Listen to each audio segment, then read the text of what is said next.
Hi!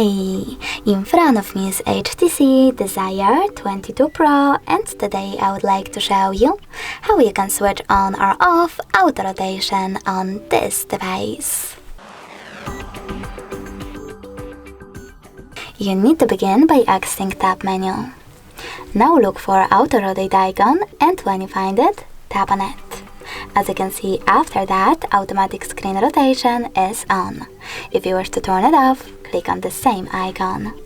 You can always go into settings as well. Scroll down and tap on display section. Then scroll down again and click on this switcher next to auto rotate screen. As you can see now, automatic screen rotation is enabled. If you want to disable it, click on the same switcher one more time. Thanks so much for watching. If you enjoyed this video, don't forget to leave a like, comment and subscribe.